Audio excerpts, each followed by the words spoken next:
Hello students. So in last lecture ਆਪਾਂ ਗੱਲ ਕੀਤੀ ਸੀ ਕਿ ਇਕੁਏਸ਼ਨ ਆਫ ਸਰਕਲ ਕਿਵੇਂ ਲਿਖਣੀ ਹੈ ਸਟੈਂਡਰਡ ਫਾਰਮ। ਠੀਕ ਹੈ, ਸਟੈਂਡਰਡ ਫਾਰਮ ਨੂੰ ਦੱਸਿਆ ਸੀਗਾ ਕਿ ਅਗਰ ਆਪਾਂ ਨੂੰ ਸੈਂਟਰ ਯਾਨੀ ਕਿ H, K ਗਿਵਨ ਹੋਵੇ ਤੇ ਨਾਲ ਆਪਾਂ ਨੂੰ ਕੀ ਗਿਵਨ ਹੋਵੇ radius, then equation of circle is written as x minus h whole square plus y minus k whole square is equals to r square। And second form ਕੀ ਸੀ ਕਿ x square plus y square plus 2gx plus 2fy plus c is equals to 0। ठीक है, ये दो standard forms ਆਪਾਂ ਦੇਖਿਆ ਸੀ। ਅੱਜ ਆਪਾਂ ਇਸੇ ਚੀਜ਼ ਨੂੰ ਅੱਗੇ ਕੰਟੀਨਿਊ ਕਰਦੇ ਹਾਂ। ਟੌਪਿਕ ਕੀ ਹੋਏਗਾ, how to write equation of circle when 3 points lying on circle are given. How to write equation of circle when 3 points lying on circle are given।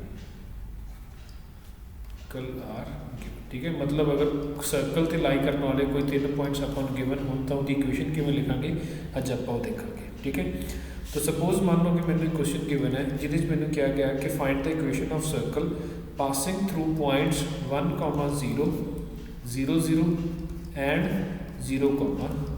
ठीक है, मैंने क्या गया कि इन्होंने तीनों पॉइंट्स के विचों पास करने वाले एक सर्कल की की लिखो तुसी इक्वेशन लिख के दिखाओ, दिस इज 0, 1। ठीक है, पहला अपन एक गल चंगी तरह इत्थे नोट करनी पेगी कि जिवें एक लाइन में बनाने लिए अपन मिनिमम कितने पॉइंट्स चाहिए होंगे हैं, 2 पॉइंट्स। ठीक है, 2 पॉइंट्स अगर अपन पता हो तो दोनों पॉइंट्स के विचों पास करने वाली सिर्फ एक ही लाइन सैगमेंट होएगी।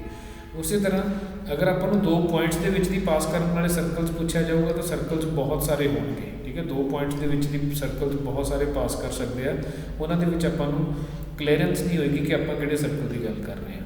तो एक सर्कल डिफाइन करने के लिए मिनिमम अपन कितने पॉइंट्स चाहिए हैं, 3 पॉइंट्स जो अपन गिवन है। ठीक है, तो क्वेश्चन है कि अगर तुहानू 3 पॉइंट्स गिवन है जो सर्कल के विच लाई सर्कल के उपर लाई कर रहे हैं 1, 0, 0, 0 and 0, 1, how to write equation of a circle. तो आप की करांगे, let circle be x square plus y square plus 2gx plus 2fy plus c equals to 0। ठीक है, और अगर ये तीनों पॉइंट्स की है सर्कल के उपर लाई कर रहे हैं तो मतलब ये तीनों पॉइंट्स की है इस इक्वेशन की करनगे सैटिस्फाई करनगे। तो फर्स्ट केस के 1, 0 लाइज ऑन सर्कल मतलब 1, 0 को सैटिस्फाई करेगा। तो पूरी इक्वेशन के एक्स की वैल्यू की रख दो 1 तो वाई की वैल्यू की रखो 0। अगर एक्स की वैल्यू में 1 रखूँगा तो this will be 1 plus 0 plus 2g plus 0 plus c is equals to 0।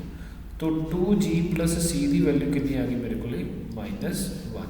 ठीक है, सैकेंड अगर 0, 0 इस सर्कल के उपर लाई कर रहा है तो मतलब 0, 0 भी उन्होंने की करेगा सैटिस्फाई करेगा, मतलब ये भी 0 बन जाएगा, ये भी 0, ये भी 0 थे मीन तो मेरे को की निकल के आएगा c equals to 0। Now if c is equals to 0, अगर आपने को c इक्वल्स टू 0 आया तो मैं ये पुट करूँगा तो g की वैल्यू कितनी आ जाएगी -1/2। ठीक है, थर्ड की है 0, 1 also lies on this circle, तो मतलब कि 0 + 1 + 0 + 2f plus c equals to 0। c की वैल्यू अपन फिर पता की है 0, मतलब f is also equals to -1/2। ठीक है, तो g की वैल्यू कितनी आ गई -1/2, f की वैल्यू कितनी आ गई -1/2। सो इक्वेशन के आप की करते c की वैल्यू कितनी है अपने को 0। इस इक्वेशन के वैल्यूज पुट कर दो, अपने को इक्वेशन ऑफ सर्कल मिल जाएगी। तो की आएगी equation of circle x square plus y square plus 2g की वैल्यू कितनी है -1/2 x plus 2 into -1/2 y plus 0 equals to 0। ठीक है, तो मतलब कि x square plus Y square minus x minus Y equals to 0 will be the equation of circle. ठीक है, तो इस तरह आप पता कर सकते हैं कि अगर अपन 3 पॉइंट्स गिवन होन उन्होंने तीनों पॉइंट्स के विच दी पास करने वाले सर्कल की इक्वेशन की होएगी वो आप इस तरीके फाइंड आउट कर सकते हैं। ठीक है, ठीक है, इसे दे बेस पे तुसी क्वेश्चन ट्राई करना। ठीक है, कि find the equation of circle passing through 0, 0 a, 0 and 0, ठीक है। सेम कंसैप्ट के नाल एक बार आप एक सर्कल अज्यूम करांगे, 0, 0 पुट करांगे, a, 0 पुट करांगे, 0, b पुट करांगे, 3 इक्वेशनस बन गए। तीनों इक्वेशनस को सॉल्व करके तुसी g, f एंड c की वैल्यू कैलकुलेट करनी है एंड उतों आपको इक्वेशन ऑफ सर्कल मिलेगी। ठीक है, ये तुसी खुद ट्राई करोगे एंड ट्राई करके तुसी आंसर वेरीफाई कर सकते हो कि it's answer will be X square plus Y square minus A X minus B Y equals to 0। ठीक है, equation of circle will be this. तुसी खुद ट्राई करना, इन केस अगर प्रॉब्लम आए तो तुसी कमेंट्स दे विच दस सकते हो। आप नैक्सट लैक्चर दे विच क्वेश्चन सॉल्व करांगे। Next will be equation of circle when diametrically opposite points are given to you. ठीक है, equation of circle when diametrically opposite points are given to you. Suppose की होवे ये किसी सर्कल का डायमीटर है। ठीक है, इत्थे आपां नूं एक पॉइंट गिवन है x1 y1, इत्थे आपां नूं एक पॉइंट गिवन है x2 y2, x2 y2, x1 y1 and इत्थों दी की बन रहा है अपने को एक सर्कल बन रहा है। ठीक है, तो ऑब्वियसली की होएगा कि अगर ये डायमीटर है तो मतलब सेंटर इस डायमीटर के ऊपर ही लाई करेगा। तो अगर आपां नूं डायमीटर के दो ऑपोजिट एंड्स गिवन होण तां इक्वेशन ऑफ सर्कल की हुंदी है, आपां उहदे बारे पढ़ांगे।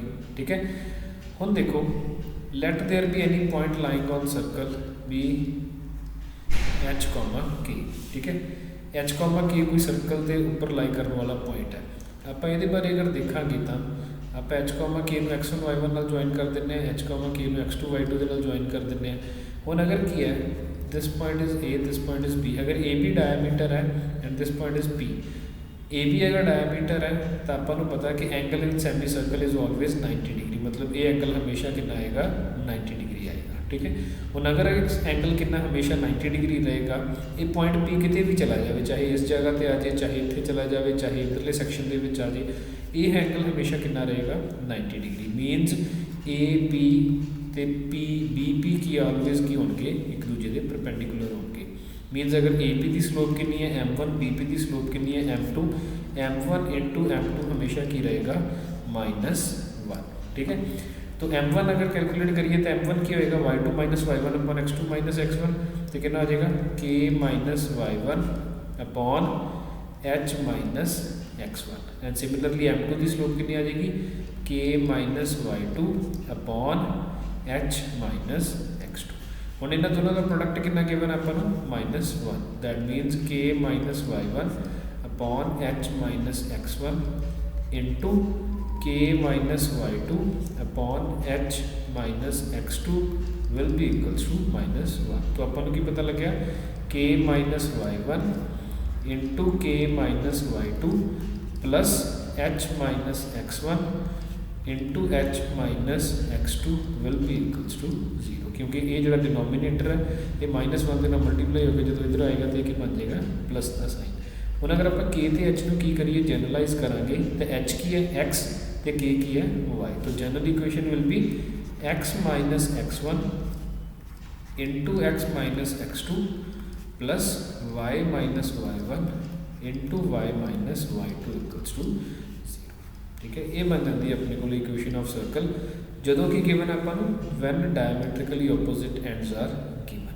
ठीक है, सपोज मैंने कहा जाए कि find the equation of circle जिहदे डायमीट्रिकली ऑपोजिट एंड्स ने 2,3 एंड 4,5।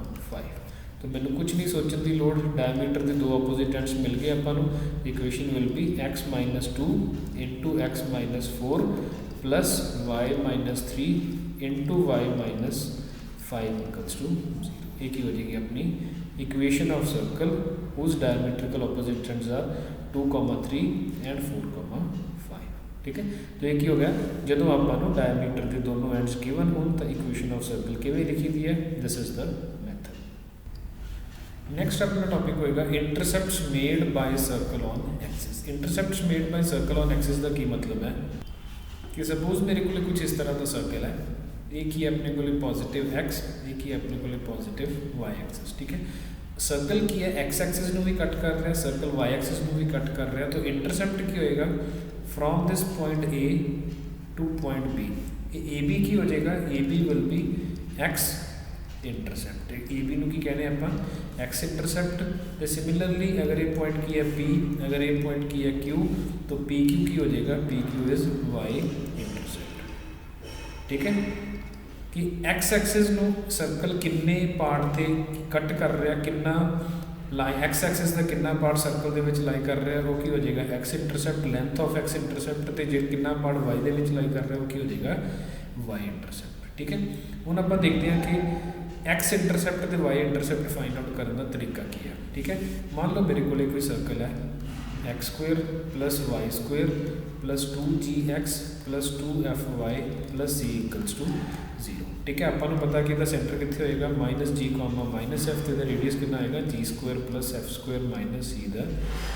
ठीक है, एक ही हो जाएगा आर रेडियस, एक ही हो जाएगा सेंटर ऑफ दैट सर्कल। ठीक है, हुण अगर मैं इस सर्कल का एक्स एक्सिस के नाल इंटरसैक्शन देखना, ये सर्कल का मैं देखना कि एक्स एक्सिस में कितने कितने कट कर रहा, तो वो की है वाई को की रखना पेगा 0, बिकॉज अगर आप एक्स एक्सिस के उपर चल के देखिए तो इतने हमेशा वाई कितना रहता 0।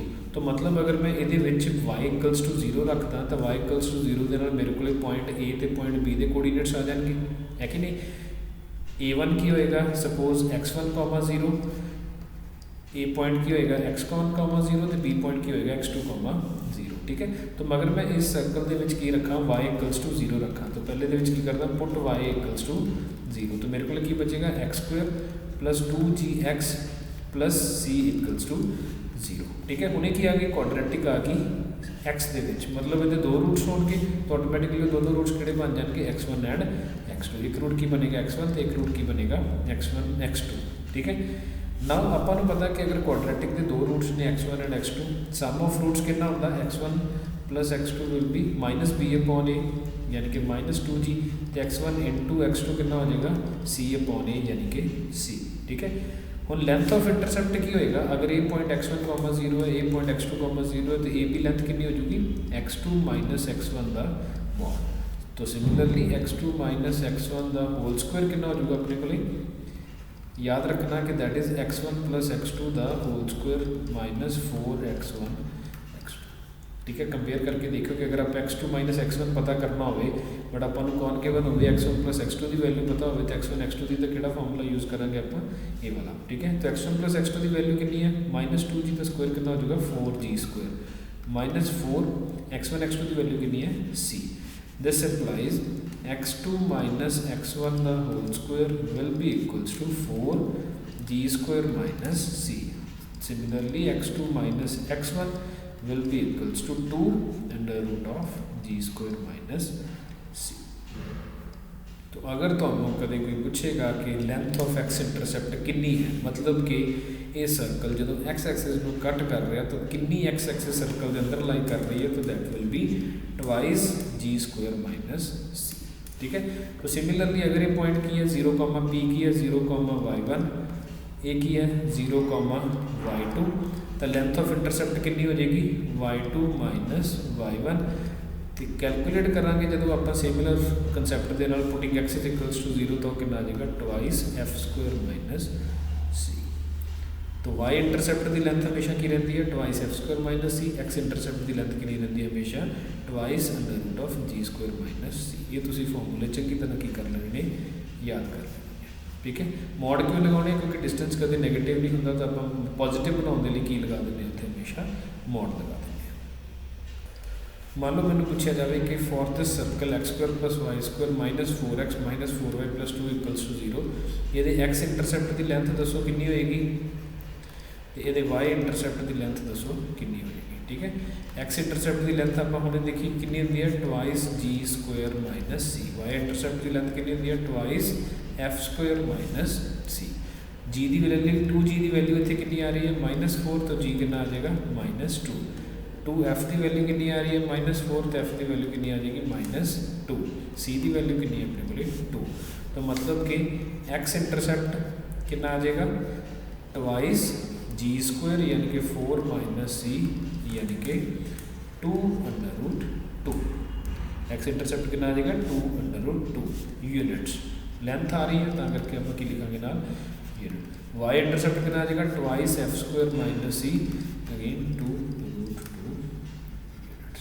ठीक है, इन केस मान लो कि एक्स इंटरसेप्ट की लेंथ कितनी आ जाए 0 आ जाए, तो मतलब कि की है सर्कल है जोड़ा वो एक्स एक्सिस में सिर्फ की कर रहा टच कर रहा, वो उन्होंने कट नहीं कर रहा, सिर्फ एक पॉइंट पर टच कर रहा, करके इंटरसेप्ट की लेंथ कितनी आ गई 0।